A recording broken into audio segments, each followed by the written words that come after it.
شواطئ الولاية ويستقطب يوميا آلاف المصطافين للاستمتاع بمياه بحره النقي، ما جعله يصنف من الأماكن السياحية الأولى من حيث عدد المصطافين. ريبورتاج صلاح ميرة.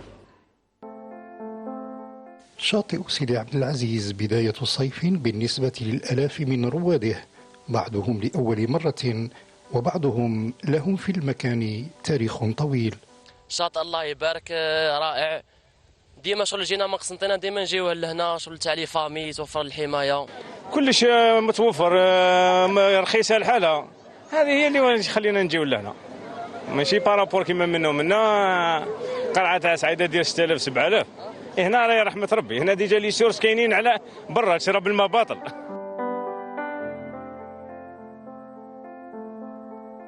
شاطئ بطول يقارب 10 كيلومترات، ومع ذلك فإنك تشعر بالهدوء وأنت تطوفه من شرقه إلى غربه، إنه سحر المكان. سيدي عبد العزيز راهي مكان اللي فريمو كأنه جنة، تنوض صباح على صوت العصافير وتنزل البحر تشوف البحر المشرق الجميل بأشعة الشمس تتلألأ فيه. أهلها لهنا ناس طيبين كثيرا وكأنهم قرية صغيرة. جينا العام هذا شفنا واحد الوفود اللي فيها خدمات وفيها أكل وفيها تصرف وفيها منبع حب، كأنك تحس نفسك تبحر مع عائلتك وكأنك جيت لكان في أسرتك، ما غيرتش ولايتك.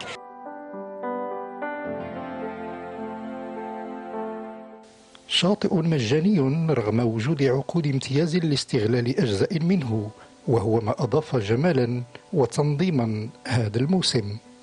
معروفة بلدية سيدي عبد العزيز أنها هي المدينة الأولى من المدخل الشرقي، تحتوي على الشاطئ طول نتاعو 11 كيلومتر. دائما نتلقى صعوبات من حيث يعني التحضير لموسم الاصطياف، والحمد لله وبالتوفيق رانا مستعدين يعني لاستقبال المصطافين. نحن نعمل ونجتهد دائما على نظافة الشواطئ، نظافة المحيط، توفير الأمن، توفير كل الظروف اللازمة لاستقبال المصطافين. سيدي عبد العزيز إرث كبير وتقاليد سياحية قديمة، وليزال أمل البلدية من أمل المواطن في أن تستقطب المنطقة منتجعات وفنادق تكفي ملايين المصطافين الذين يحجون إليها كل سنة.